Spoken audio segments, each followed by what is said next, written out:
Welcome to the most must-watch WSUW YouTube channel in history. Welcome to First Round KO. Enjoy the program.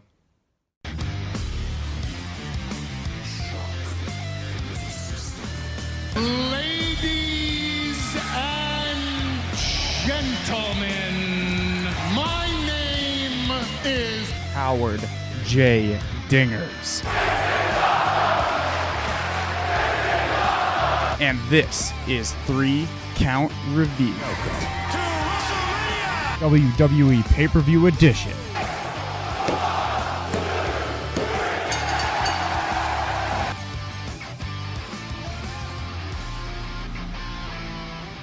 Ladies and gentlemen, my name is Howard J. Dingers, and welcome to 3 Count Review, presented by First Round KO, the Survivor Series edition.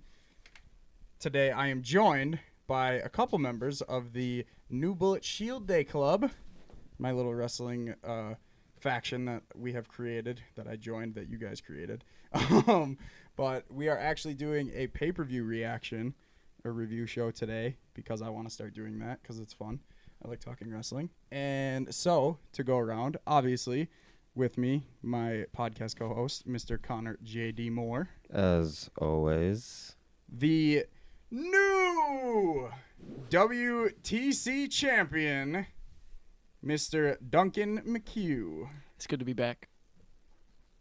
Then we have the new Mr. Money in the Bank, Zachary Raceman. This briefcase was made in Santa Monica. Good to know. Thank you. How's it going? And Santa Monica. Okay. we have the birthday boy, Mr. Kismo Q. Galenic. Yep, that's me. I have nothing else except that it's my birthday. So yeah, I've had these guys on the podcast back. What did we even review? It's like Extreme Rules or something like that.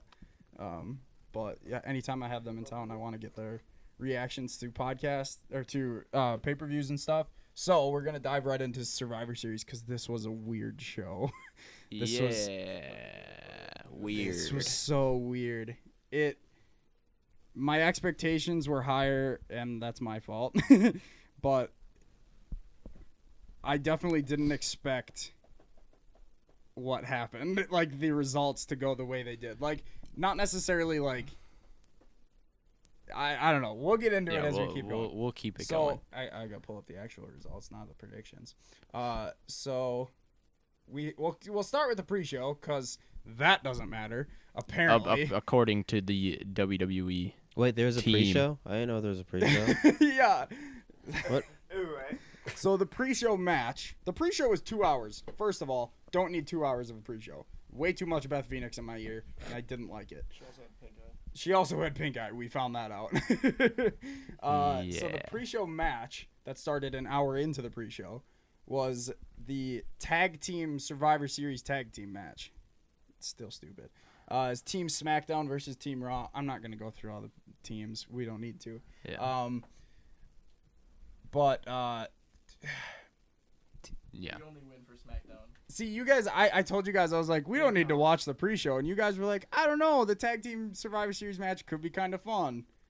The reason I thought it was going to be fun, the reason I thought it would be kind of fun is because originally I thought it was how it is listed, a 10-on-10 Survivor Series match. Right. Not we have 4 teams, and if one member of the team gets eliminated, then the entire team is out, which is ridiculous. I thought it was like single elimination. Yeah, single elimination. So, like, for example, if one member of Sanity gets eliminated, yeah, like it's if just if that Killian one Dane member. got pinned, Yeah. Eric Young could stay in. Yeah. Like that would make it a lot more interesting. Exactly. And you could make a lot more you can make it a quicker, fast-paced, random pinfall type of thing. Yeah. But instead, that was not the case. It was how I was saying, where it was a boring, yeah, basically a SmackDown main event from a couple years ago. Like that's what it really came down to. I will go through the eliminations real quick. The Colognes were eliminated first by Dash and Dawson. The B team was eliminated by the Revival, or by the Club. My schoolboy pin, cool. Sanity then got eliminated by Bobby Roode. Cool. Sanity has been a botch call-up. The Ascension that then got eliminated by Big E. And then Gallows and Anderson got eliminated by Grand Metalik of Lucha House Party. Lucha House Party then turned and got eliminated by Jey Uso. And then Bobby Roode and Chad Gable got eliminated by Big E. New Day got eliminated by Dash and Dawson. And then the winning pin, the Usos took out the Revival. I literally didn't know the order of that until I just read it. Yeah. I can't remember a single thing from this match other than the last couple like super kick spots to eliminate the Revival. So I don't know. Does anyone actually have anything to say about this? I thought it was a good match. I thought it was actually a decent match. That could be just because I like the Usos and the New Day Fair. a lot. Yeah. I like the last final face-off with Dash and Dawson and the Usos. They got the two teams in the ring, and they're kind of staring down at each other. But, of course, it would have been better if it was all single elimination instead of a whole team. Yeah. It was pretty cool, like, seeing the end of it. There's just, great commentary by me. But it's, like, the rest of the entire match up until the last, 5 minutes of it was just a blur. Like you said, Kyle, of just, like, you don't remember what happened. You have no idea, like, who was eliminated and when or why. It seemed like there was absolutely, like, no reasoning for anything that would have happened in that match. Besides for the end. Absolutely. It's a statement on how WWE actually feel about their tag teams. Like, that's how it comes down to me. Like, they put them on the pre-show, and then we find out that the win doesn't even matter for the overall tally. And when you have 20-plus people in a match, Exactly. that's a lot of people in one match to try to keep track of everything. Yeah, which could be fun if you do it right with the controlled chaos. I just realized. A bunch of sneakery. Also, yeah, if you talk, try to have a microphone. I just realized that. But Honestly, I think the best part of this match, Chad Gable and Bobby Roode, they had quite a few like very good, just really entertaining spots throughout the match. I mean, I just one that I remember off the top of my head was Chad Gable. He did a German suplex off the top turnbuckle to the outside of the ring on top of the rest of whoever was in the match at the time. But, I mean, that wasn't the only one. There was other ones, too. But that's the one that just sticks out to me. they seem to have a lot of good spots as a tag team. I've noticed. They So have good chemistry they do. between the two of them. So hopefully they do something with them before they do what is expected as the Bobby Roode heel turn. But who knows with this company anymore? But yeah, that was the pre-show, and like we said, so this apparently for whatever reason this Raw versus SmackDown match didn't count towards the overall tally. But they were But it's also kind of saying that it did at the same time. But when they Yeah. would They show went the back and ticker, forth. but then they showed yeah. the ticker and it never Yeah. counted. It So. wouldn't have made a difference in the end anyways. It would have been Well, 6-1 right. instead of 6-0. Stupid. I preferred seeing the 6-0. It's just kind of funny. Yeah. So then the show opened up Team Raw versus Team SmackDown Women's Survivor Series match, and we had Team Raw in the pre-show. Natalya attacked Ruby Riott, and they started fighting. So then Alexa Bliss kicked them off the team. So then they had to find new replacements, and that sparked a whole lot of I saw like on social media people talking. I even said Bella's. Some people, I think I brought this up too, was Trish and Lita, which would have been interesting. That would have been really cool. But their replacements, their replacements were Sasha and Bailey. I already forgot. Sasha and Bailey. So they were part of Team Raw with Mickey, Nia Jax, and Tamina. Bailey Banks. Bailey Banks, and the Hug and Boss connection. You mean As the their boss and accent. hug Yeah. connection. Boss and hug Get connection. it right. Yeah. So I like Yeah. the Hug and Boss connection more. I don't like either Anyway. of those at all. Yeah, And neither then- do I.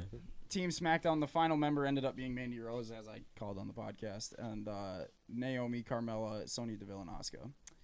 And this match actually went shorter than the tag team match. And I don't know why you're surprised. There's a lot more people. but it's You know still what I'm saying? It's I still know, 5 on 5. I know, but with so many more people, Right, it takes yeah. up more time. That makes sense. I mean, okay, but how much longer? Or how much longer? 4 was minutes. it? Oh, I guess maybe that's a little ridiculous. Yeah. They have more time on the pre-show, Yeah. but I don't know. Whatever. Naomi got eliminated by Tamina. Tamina got eliminated by Carmella. Mickey James got eliminated by Mandy Rose. Carmella got eliminated by Bayley. Mandy Rose got eliminated by Sasha Banks. Bayley and Sonya Deville both got counted out. And then it was down to Asuka, Sasha Banks, and Nia Jax. Nia Jax pushed Sasha, her own teammate, into Asuka for the Asuka lock. Yeah. Sasha tapped out. And then Nia just came in and Leg wrecked. drop. Leg drop, Samoan drop, pin Asuka for the win. Dude, Nia Jax is really good. You know that? Can we talk about how they're making Nia Jax like embrace Yeah. like the heat with whether it's dusting off the fist and then Wonderful idea. like raising the fist and everything It too. was perfect. Like She came out and she like kissed her fist and then she was kind of like dusting it off. And she every time she's in the ring, she's holding up the fist because she's got a big knockout punch now, which is really good. She got mega heel heat. And I'm glad. Oh, they booed her out the building Yeah, anytime she did and anything. I am glad that they capitalized on it. Like, that's one of the positives I can take out of this. I thought they were maybe going to use this to build up Asuka because she has the history with last year being the sole survivor. And I guess they kind of tried to do that again, but they had to put over Nia here. So I get that. Did they really have to put over Nia? Yes. Yeah. Capitalize on Yes. the First- heat. first Yes. of all, 100%. First of all, she's the next challenger to Ronda. They're having a match at TLC. Because she won the Evolution Battle Royal for the title shot. Right. So you have to build up the next challenger. And with this new mega heat, like, you might as well capitalize on it. As much as it sucks and it kind of killed, the main event, what would have been the main event of this show. Sorry. You still have to capitalize on it. But, I don't know. I didn't enjoy this match. These matches end up going too slow for me. And, like, the eliminations are almost predictable because like you'll see a finisher and then a pin and no one will come in to break it up. Yeah. And I don't know if WWE's just gotten lazy or Yes. if this is actually what they are trying to do. But I didn't enjoy any three of the Survivor Series matches, to be honest. I don't know about anyone else. Yeah. I don't know. I think they were like weirdly booked. If I had to put anything on it, like there was. Like I was saying before with the tag team match, there was a few cool spots. And I would say there's a few cool spots in every match. But other than that, it's like you said, it's kind of slow. Didn't really know what was the goal the entire time. Yeah. Yeah, there wasn't a very good flow, really, with any of the Survivor Series elimination matches. It seemed like they just thought of all these spots and then just kind of crammed them together and then had the finish. There was no real flow or story throughout the match like that was Absolutely. being told. It also, and it'll become more apparent as the show goes on, but it definitely felt like the last 2 years have been that this show was written by Raw. Yeah. Because we know that the creative teams are separate. I know the first year it came out that Raw wrote the show. I know that for a fact. And I think I also heard that last year. I don't know that for sure. But by the looks of this show, not a lot of SmackDown stories were told in this one. So I really just think that Raw wrote this again. So the second match of the actual card, we got Seth Rollins, IC champ, versus Shinsuke Nakamura. And I think we were all really excited for this match. I think everyone was excited about this match. For sure. This is the only match I was excited for. And for good reason. Like, it's Nakamura versus Rollins. Yeah. These are two... Like, Rollins has been carrying Monday Night Raw. And, I mean, Nakamura should be good. WWE has just kind of botched him. And I don't know if that's the WWE style or if it's their creative or what. If Nakamura is maybe getting too old and, too beaten up. I mean, because of the intense style of New Japan. That's one of the main reasons he came to WWE was because the match styles aren't as intense and physical. Mm-hmm. So it took a toll on his body. So maybe the toll on his body and because he's getting older. Well, I mean, He's like 30-something. Yeah, He's like mid-30s, AJ late was over 30s. there too. And But AJ's AJ 39. But AJ's been... AJ's he been wasn't everywhere, just in yeah. New Yeah. Japan. Oh, that's true. Yeah. Yeah. Yes. And AJ also said he's only got a couple more years. Like, AJ, I think, has only got a year or two left. Which makes me cry. Yeah. Yes. But yeah, again, slow match because it's WWE. And I said this earlier too. I gotta stop watching Takeover before these pay-per-views because I was spoiled with the Ciampa Dream match and the Gargano Black match where they were just all in, bell to bell. And then these matches, they start off slow. And like this match started off interesting and then got super slow. And then the finish is good. Seth Rollins' matches always finish good. So I wasn't scared about that. But the rest of the match didn't impress me that much. I don't know. I thought it was maybe it's just the fact that it was Shinsuke versus Seth Rollins. But I mean, I thought the match overall was pretty good. It was good. I thought it was. I wouldn't say it lived up to the hype, but Right. it was just No, it pretty, didn't. It was pretty close, I would say. Because I mean, it did have, like you said, Seth Rollins' match always have a good finish, and it did have a good finish. I thought like there's a lot of back and forth right at the end. Like you were like, oh, is he gonna hit that? Is he gonna hit that? And I mean, they both hit a few finishers towards the end, and Nakamura hit a Kinshasa to the back of the head yeah, and then missed one. Seth Rollins hit the ripcord knee. he hit a sweet super kick on Shinsuke too. Yeah, he did. But I mean, I thought the match overall was pretty good, in my opinion at least. And the other thing going into this match was a lot of people thought Dean Ambrose was going to get involved. No. No sight of Dean Ambrose at all. Nothing at all. Nothing. They mentioned him at the end. They mentioned but him during the match a little bit and at the end when they interviewed Seth. They announced Seth Rollins is defending his IC championship at TLC against Dean Ambrose. Interested in that. Kind of mad they're rushing the story, but again, it's WWE, so I'm not surprised. Also predictable that if that happens, Rollins is just going to keep the title. That's what I think. That's why they need to take the title off of Rollins and then do this feud.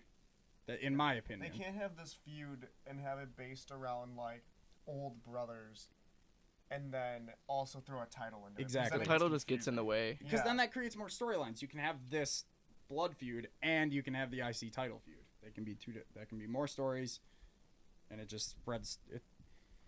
It spreads the love over on Raw, and God knows they need it because they don't have a Universal Champion every week. So, exactly.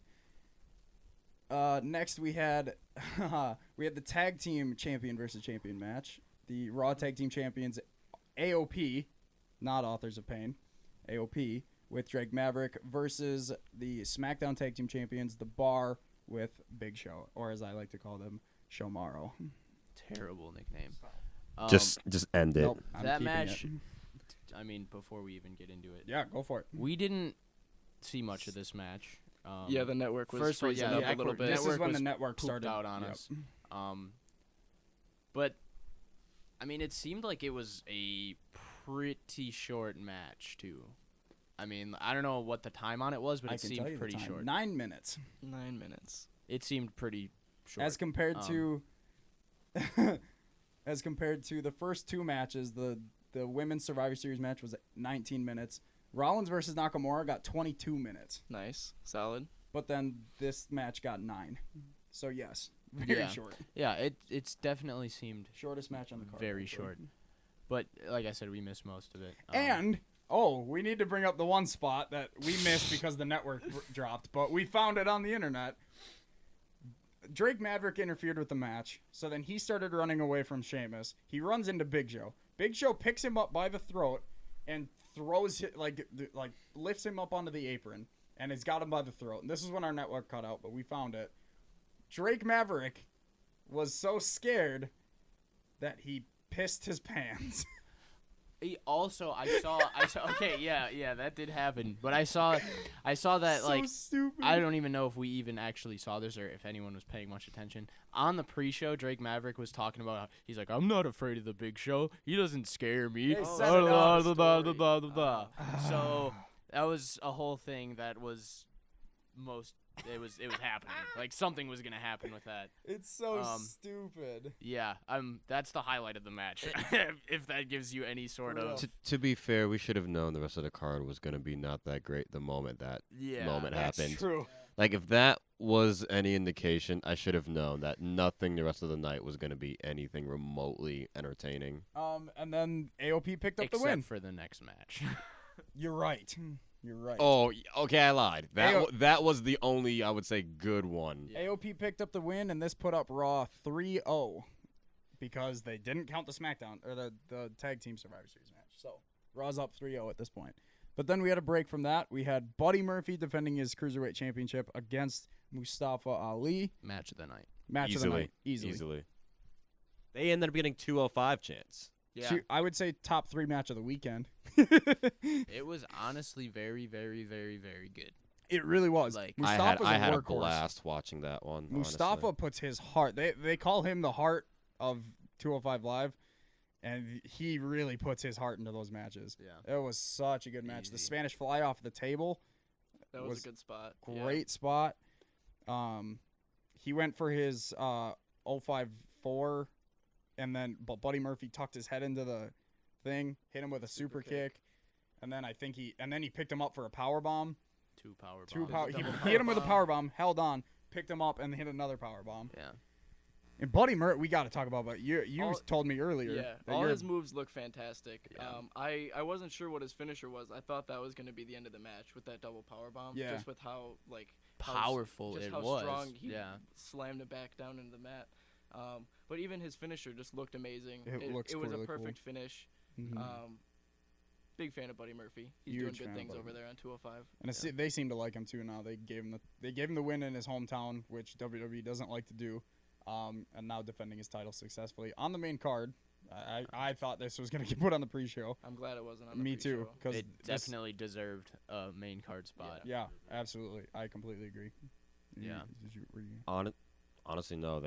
Everyone here just said it better than. I mean, the same way that I would. Honestly, I think it's about damn time that they make the main card, and this was the perfect match to do so on a big pay-per-view like Survivor Series. This was a little damaging in my mind to Mustafa because now he's had, I believe, 3 or 4 cruiserweight championship matches. Is it only? I think it was 3. Because I know he had WrestleMania. He and I challenged Cedric, right? Yeah, and then I think he had a rematch at Greatest Royal Rumble. Then it may be 4. It's 4. If you're right. Where was the third one then? You just said 3. You said WrestleMania. You said Cedric. Rematch. Cedric was Cedric was Mania. Oh, it's, Yeah. Okay. Either way, So. 3, Yeah. 3 failed at least. But I think it's a little damaging I mean, if because there's it's 2 different champions now too. That's the thing. yeah, But- but if they're billing him as the heart of 205 Live, you have He's gonna to figure continue to- eventually they're gonna put the belt on him. I guess, yeah. And when he does, it's gonna be this big crowning moment for him. Yeah, they and, could and be the building to 205 brands. Maybe they're building to WrestleMania 35. Potentially. And the thing is too is I don't think it even hurts him that much because every one of those matches that he's been in, like we were talking about, have been fantastic. Like he puts on a hell of a match every time he gets in Yeah. the ring.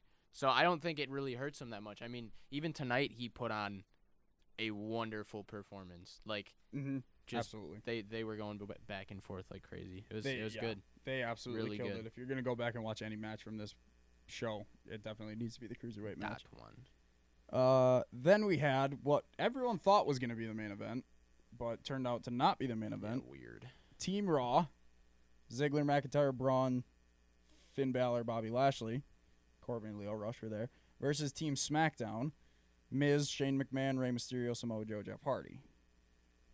This was a weird match too. Very weird match. It started off, so Strowman and McIntyre were arguing about who's going to start. McIntyre finally gave in and Strowman started, but then right away when the bell rang, McIntyre tagged himself in. And they're like, he's yelling at Strowman. Samoa Joe attacks. I missed this. He put 'cause him. Okay, here I'll explain. I it 'cause missed I this, and actually I'm- saw it. mm. Yeah, so Samoa Joe tries to lock in the coquina clutch on Drew McIntyre. Did he get him to the ground the first time? He did. He Broke did get out him. twice Yeah, then. so he broke out the first time, gets back up, and I think he was arguing with somebody again, and then Back in the Joe puts coquina. him back in the coquina clutch. He then gets out again and rolls. gone I think that he long. rolled like over Joe and like into the other turnbuckle Okay. and then like hit him with a claymore and eliminated him. That's literally all it was. Like, Yeah, the one move that Joe took was the Claymore kick. yeah. You know That what? was it. Samoa Joe was moved to SmackDown to keep him away from Roman because they wanted to build both of them as big guys. Put him back on Raw. Yeah, at this point. It's just ridiculous. After that, we had Finn Balor was the next eliminated with a 619 from Rey Mysterio. And then Poetic Justice, Shane McMahon hit a coast-to-coast on Dolph Ziggler to eliminate him. We I missed love- these two because the network crashed again. Yeah. Right. And then they had the spot when it came back on. Shane McMahon went for another coast-to-coast on, I think it was Drew McIntyre. But Braun Strowman Was it Lashley? Bobby Lashley. Braun Strowman on the Flaunted him like a apron. swine. He flaunted him like a swine, in the words of Michael Cole. Shane jumps for the coast to coast, and Braun just bats him in the chest and just hits him into the ground. Great spot. Shane looked like he died, much like I think it was last year's Survivor Series match when Shane went for a coast to coast and he got hit with a spear from Roman. Yes. Yeah, Yeah, that we all that thought he was- died on yep. that one. Oh man. Much like every Shane McMahon match, he just True. looks like he died. Was it Or earlier in the he's gonna match? Get a heart attack. I don't know what spot it was in the match, but I'll bring it up. The table spot. The SmackDown team ended up. Okay, so actually, going back a little further, the pretty Raw early team on. kind of imploded, where Strowman and McIntyre kept tagging each other, and finally Strowman got sick of it, started beating up McIntyre. They started fighting. So then SmackDown seized the opportunity, start attacking the Raw team while they were fighting each other, and they got the upper hand. They ended up beating a couple people outside the ring, and they put Braun Strowman on the announce table, and of course, the best in the world, Shane McMahon, climbs to the top rope, and of course, he had to jump off of something. We and got go through a table. a diving elbow through the table for Braun Strowman. Yeah. It was pretty cool. I like seeing Shane Yeah. fly. That's always a good spot. It's always fun. I enjoy it. So at this point, it's 4-3 SmackDown. Braun Strowman comes in. Boom. Power slam to Hardy, eliminated. Power slam to Mysterio, eliminated. Power slam to The Miz, eliminated. Power slam to Shane McMahon. Team Raw wins. Running power slam though. That's Running it. power slam. That's literally it. Those are his finishers. Yeah. All right, Yeah, so the other ones just say power slam. Yeah, That's that his was running. easy That's I'll way it. to say make, I love the Braun Strowman just coming in and taking over. If he would have been like the sole survivor, I think it would have been perfect. But Right. With But all I the- like, yeah. with all the stuff that happened with the Raw team and SmackDown couldn't eliminate more than 2 people from their team. It was three Again, people still on Raw. makes me think that it's the Raw writers. Lashley can eat a pin. True. They couldn't get more than 2 people out. The whole team's attacking each other. They can't get more than 2 eliminations. And the only 2 eliminations were Ziggler and Balor, who Raw doesn't even care about. It's It was ridiculous. sad for SmackDown. Sad match. Very sad. Put fit on Sad SmackDown. match. Sad Sad. Thank Sad you. night. Thank you. I Can we was like, put hang Finn on. Balor SmackDown yet? Can't. Yeah, honestly. Trade Finn for Joe. Yes. Yep. Straight up. I'm about it. After the match, Baron Corbin went in the ring to celebrate, hit Strowman with a stiff forearm to the back of the head, And they then ran away. ran away. With the rest of the team. He Yeah, grabbed Corbin, them all. McIntyre, and Lashley all posed at the top. That was the weirdest thing to me. Well, all Corbin, laughing at like as he was running out, he like grabbed him. He's like, guys, Come on. Like to protect him, maybe. But that's the other problem I have with this. Strowman, for the last couple weeks, has been chasing, He's tired. literally chasing He's Baron exhausted. Corbin. But Strowman doesn't get tired. That's part of his character. He's been chasing it, and he's just standing in the arena. Strowman gets back up. He's perfectly fine after the hit because Strowman no-sells everything. And he doesn't chase after him. He just stands in the ring and stares at him. Yeah. Stupid. Chase him out. At least just get the chase out. You know, this would be fine and dandy, and you know me, I'm a big fan of Braun Strowman, and this would be all great and everything if they didn't just make him look like a big fat fucking bitch at the end of it and then bury him via Brock Lesnar at the end, as we all know is gonna happen. We all know how the story ends. They're gonna build him up. They're gonna make him seem like finally they're gonna have the belt on Raw, and then they're gonna bury his ass because I'm so Vince. upset. Yep. Brock Lesnar. And we already wasted the briefcase, so that's cool. God. That was ridiculous. All right, after that, that match went 24 minutes. No, it didn't. It didn't feel like No, it didn't. It really didn't. There's no way it went I don't 24 think it actually minutes. went that. We had, of course it did. It says it on Wikipedia. Yeah, dude, I put it there. Yeah. Good. Next, we had Ronda Rousey, the Raw Women's Champion, versus Charlotte Flair. Match of the night. Legit. Now, okay, Give me the No. give me the- No. let me talk about this first. Okay. And then let us talk. This was a decent match, Followed up followed by up. a wonderful, magnificent post disqualification beating, just bludgeoning of Ronda Rousey. So Charlotte rolled out of the ring. Ronda chased after her, and all of a sudden, Charlotte has a kendo stick, and she hits Ronda with it, gets DQ'd. Ronda wins by DQ. This puts up Raw 5-0. Cool. Like I said, Charlotte best continues. match of the night. Charlotte continues the beatdown with the kendo stick, just absolutely cranking Ronda with these kendo shots. Like we can see the scars, or not the scar, but the welts afterwards. Smashed it over her. Smash Broke it, it in hit her in the pieces. head one time, broke the kendo stick just to pieces. Broke 2 of them. And then she hit her with a spear a couple times. A couple refs tried to break it up, and Charlotte was like, okay, I'll stop.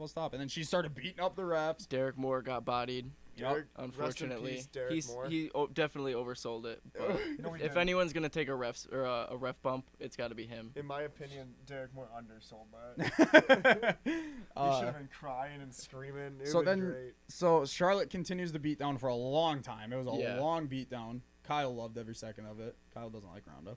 And and so Charlotte kind of walks up the ramp, evil smile on her face. Charlotte heel turn. I'm all for a Charlotte heel turn. I think she's better as a heel. Her promos are better. She's a better wrestler. It seems like she seems more into it. I don't like her as a babyface. The crowd wasn't into her as a babyface until she turned heel. WWE has now accidentally created another top babyface. What in the... Because not only were the crowd cheering Charlotte, but they were booing Ronda Rousey. Because after the beatdown, Ronda looked defeated, had the title in her head. She looked just defeated. Like, she looked like she had just received a beat. Like, say what you want. Say what you want. She can sell injuries very well. And she can just sell very well. And... I'm sorry. I didn't say a single thing. And she just walked out, but the crowd, she kept looking back, like trying to get, the sympathetic babyface reaction, which is, I'm sure is what WWE were going for. And the crowd were just booing the heck out of her. I was so confused by that. And I don't think she's going to get booed going forward because I think the crowd are still going to continue to boo Nia Jax. So she'll get the babyface rub off of that. So Ronda will be okay. But if Charlotte continues to get cheered after this, that's a problem. Like, what is a heel nowadays? Everyone loves heels nowadays. Like, that's the thing. It's I like know. I feel like, okay, this, I know you don't want us to talk a lot, but I'll try. No, go into it. I'll keep it short. I think back in the day when we were younger and we were watching wrestling, it was like everybody likes the good guys and you don't like the bad guys, and the good guys and the bad guys are determined by the WWE. Right. But nowadays, since I think the WWE fan base has gotten older, like all Yeah. the people who are into WWE now are older, and The they average understand. demographic is older. Yeah. They understand that this isn't real. Like, it's not a real thing that is like legitimate. Like, these guys aren't actually good guys, Okay. and these guys aren't actually bad guys. But the people that we enjoy to watch are the people who are the most entertaining, and typically the people who are the most entertaining are the heels. Do you think it has anything to do with the WWE maybe not being able to build better baby faces so that they by default go to the heels because they like them more? I think it's because they flip-flop way too much. It's like, if over, like, to be a good heel or a good face, you have to be that for a while. You can't just be a Right. face for 3 months and then be like, oh, now I'm angry. See, but Charlotte's been a face now for a while. Yeah, but by a while, I mean like 3 years. And then you get a good base, and then it's a big shock value when they hit somebody over the back with a chair. And you're like, oh my god, that I mean, just 3 years happened. is a little much, but I get But your you- point. you see what- with him. yeah. I But- go ahead. It's like how WWE is doing it right now is that every 4 months there's a change for If that. like like it's Like, I get some of them because if a character gets stale, like with Daniel Bryan, like I get that one, and he's been wanting it, but like a change of character, that makes sense. But also Daniel Bryan's been face forever, so yeah, but it's just the thing of like what Kiz was just saying of like how the audience is going to cheer for who they find the most entertaining. yeah. And it doesn't matter of what the WWE says of saying like, oh, you're a face, you're a heel. It's no matter who, like, Is it face yeah, slash they heel? can't determine what the audience is going to do, no matter what. They can't tell them what to do. They try. They try shoving it down your throat of like who you should like, who you shouldn't like. But no matter what, at the end of the day, everyone that's watching it is gonna have their own frickin' opinion. Yeah. And tonight, their opinion was, "Yay! The most entertaining thing to happen from this pay-per-view was Ronda getting the shit kicked out of her. So yay, Charlotte." Yeah. That's a big reason of why people were cheering. That's a good argument. Also, to answer that question, I would also agree that it's the big flip-flop thing. Like, I think they do flip-flop way too often with face and heel. Because, I mean, going back to, like, when we were younger and watching wrestling, you think of, like, top heels when we were younger. One of them that comes to mind for me is Edge. When was that man ever a face in his career? I mean, I didn't watch, so I can't answer that.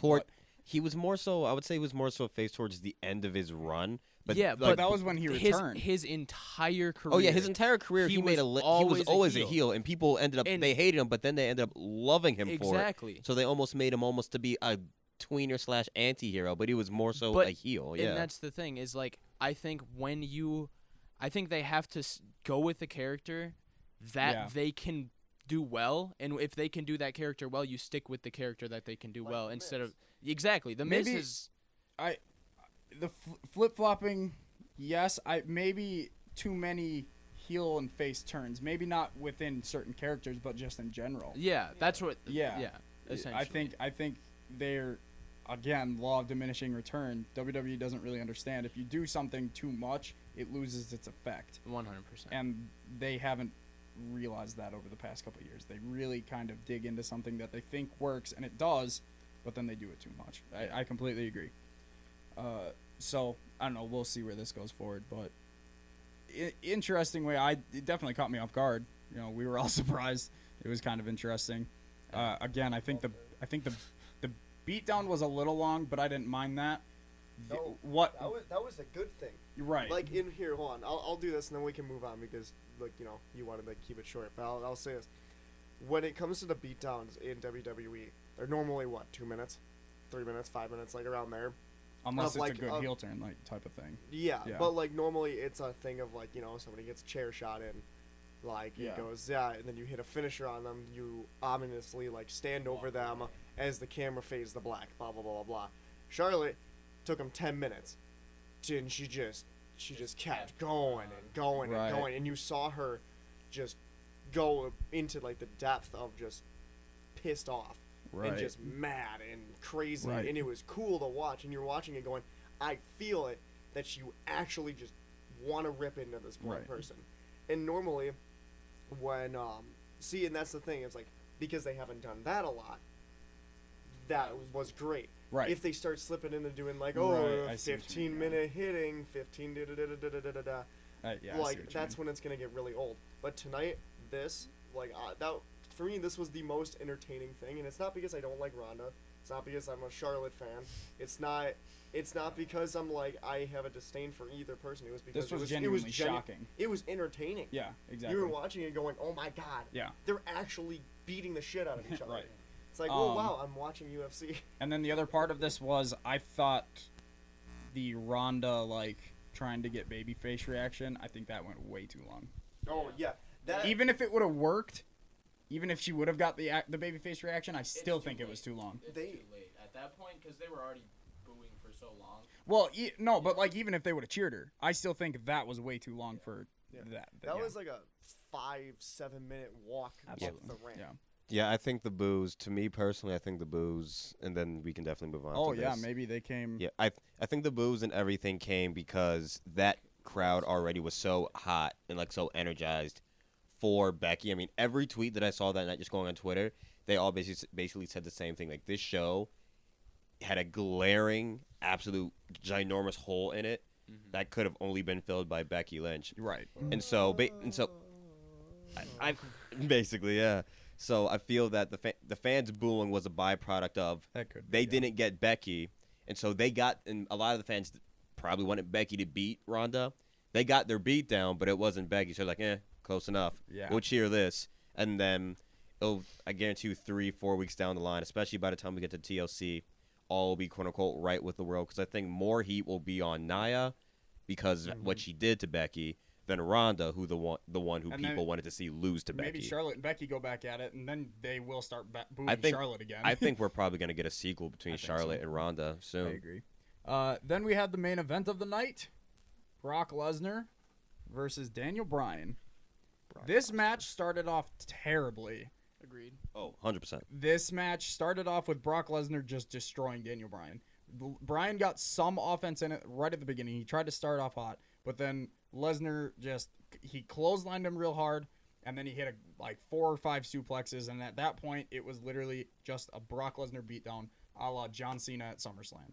It was just beatdown, suplex, suplex, suplex, F5 kick out, suplex, suplex, F5 kick out, and literally I was sitting there like, hit the F5, end the damn match. Like, this is stupid. But Brock went for a third F5, threw Bryan into the ref. Spot was a little iffy.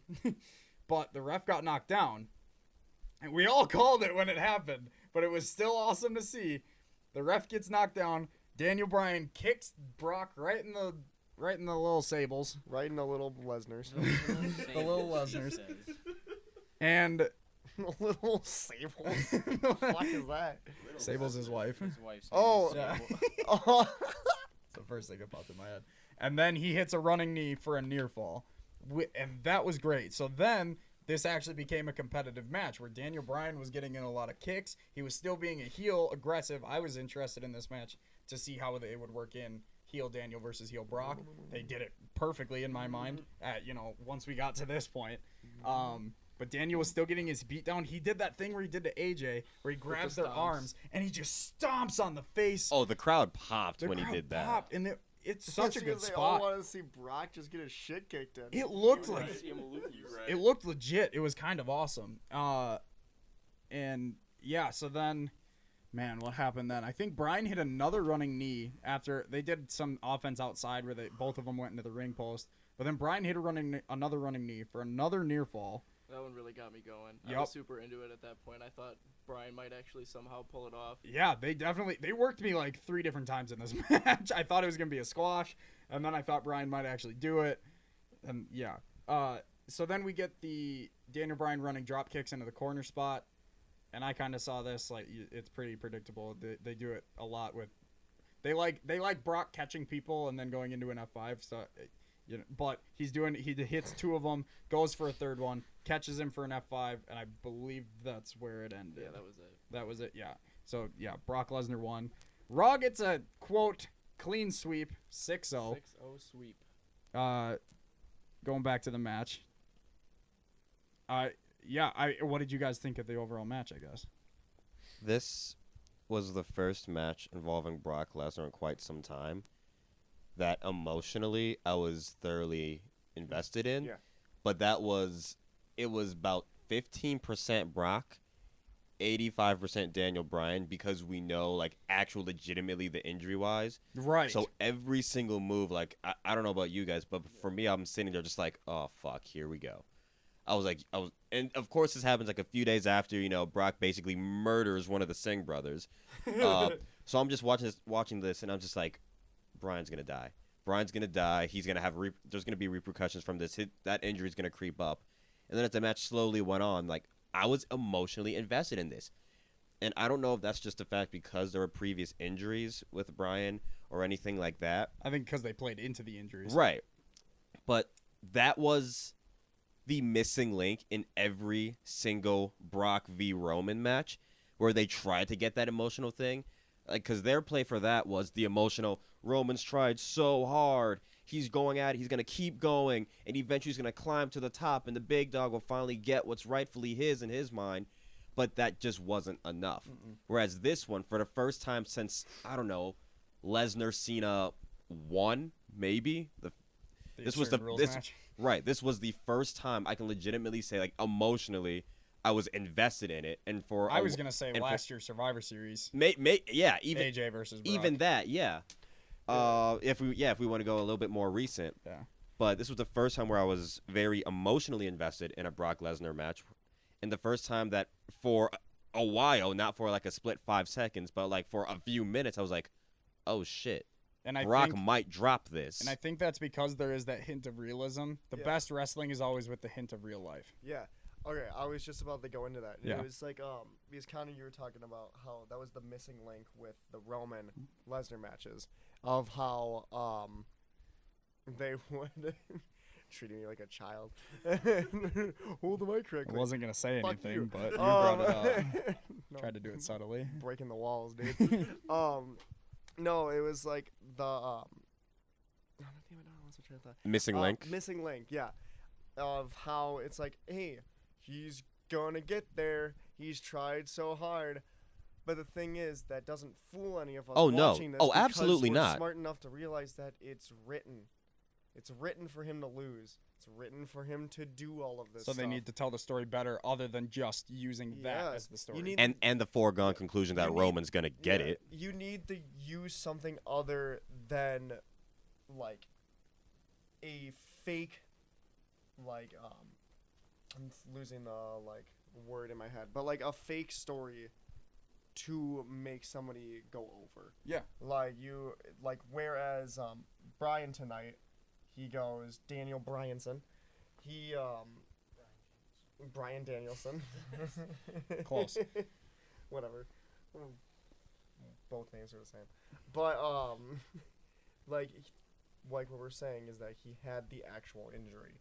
And the actual injury caused us to watch it going, hey, ho, instead of Yeah. going, yep, Suplex, yep, suplex, cool. suplex. Every single suplex, all of us in the room were watching the TV going, dead? No, he's good. Yeah, He's fine. exactly. He's We all fine. got scared for every Yeah. spot.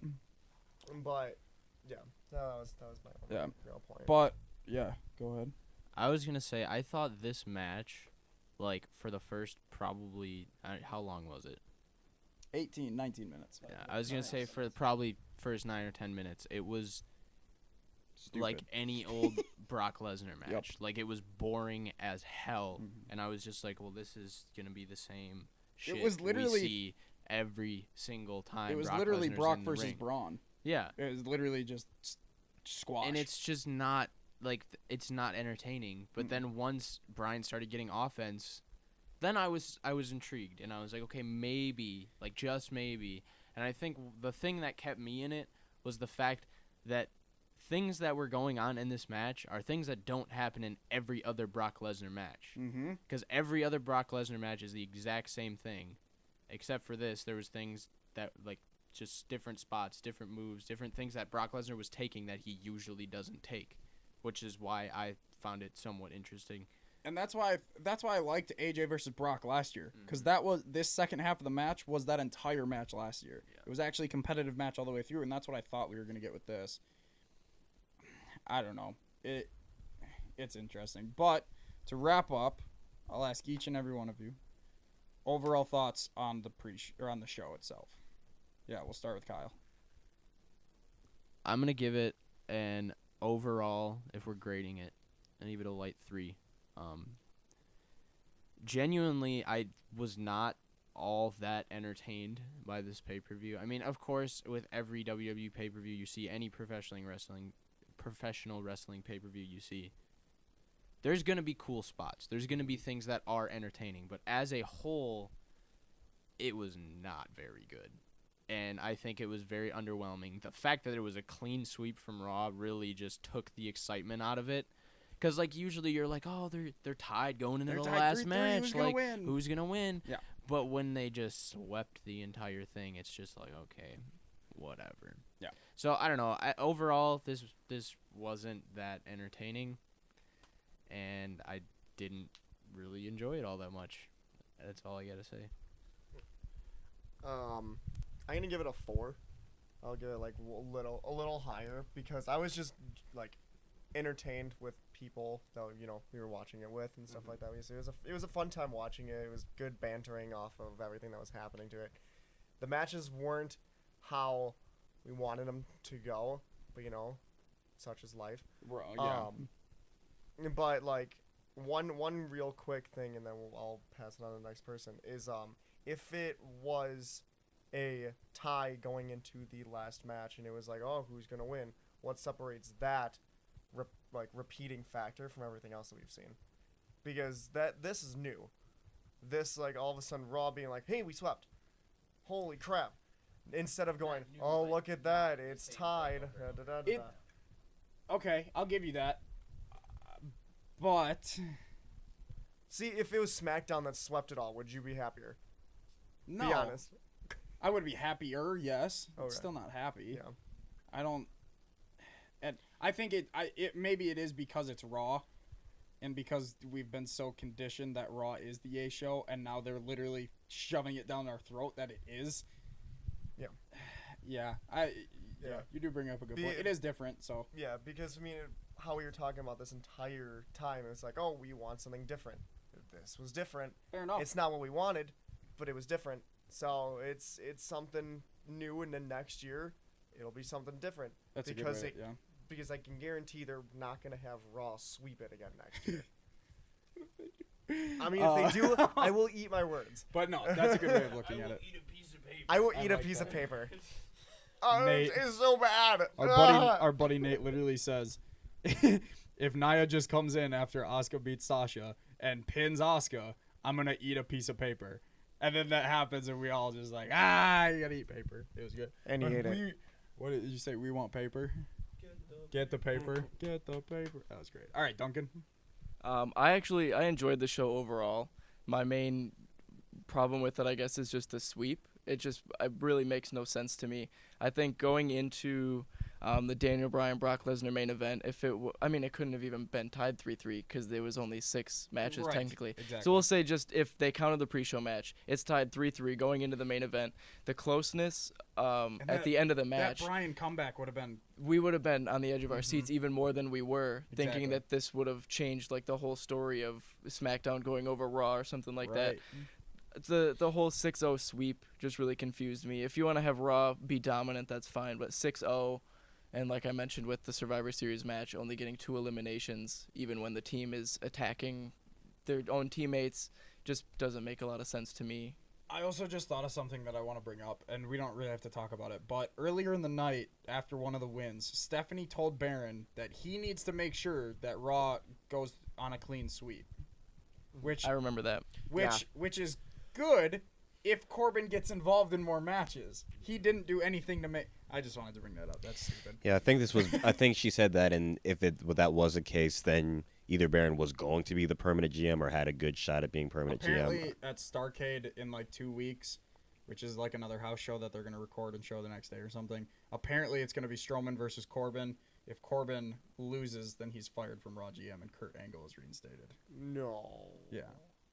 Apparently, that's what it is. But because now That's Baron, pretty because now dumb. Strowman, since they won, Strowman Gets to what he wants. he gets a match with Corbin, and he gets to pick the stipulation. So I'm guessing he's going to pick that stipulation And doesn't he also get another with Universal Lesnar title for the shot? title, and he gets to pick that stipulation as well. All right. So that'll be cool. I like that going forward. Connor. Yeah. Low 5, high 4. Wow.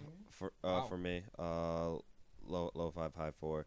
Mostly because the way that I look at it, and Zach brought it up earlier, that really all of you guys brought it up at some point in some form or fashion, that we've just been preconditioned to know, whether they telling us or just us knowing from previous years, that Raw is the A show. Yeah. However, and I was thinking about this after you guys were talking about it a couple minutes ago, and I'm thinking in my head between that and admittedly the tweets that I'm looking over on Twitter and from Fox Sports' Rachel Bonnetta and everything, that's when it finally clicked to me. I was like, wait, SmackDown and WWE have this big money deal where SmackDown's going over to Fox. Right. Raw is Vince's brainchild. Right. So in my mind, I'm thinking there's no way in fucking hell, in a year's time basically, that when SmackDown makes that jump over to Fox, when presumably it'll have a little bit that they're gonna build. Fox has even come out and said they're gonna build this title like it is a premier event, meaning that might not be WWE's A show, but that might be their A show, other than their premier sporting events like the NFL, UFC, and everything. Like That's Fox dope. outright came out and said, we are going to put as much emphasis as if we're putting it into like the World Series or the Super Bowl, etc., etc. Like they're all in on this. which is why I thought SmackDown was going to go over Right. to start building it. Right, and that's what I started to think too. But then as you guys started talking about it, I was just like, there's no way in hell Vincent Kennedy McMahon is going to let his brainchild look somewhat suspect going into next year when that deal takes place. And maybe when Survivor Series hits next year, we're singing a whole different tune. But I just think that the dominance and everything, and the rumors about whether or not this was the Raw writers and everything, the more I think about it, I don't think that was coincidence.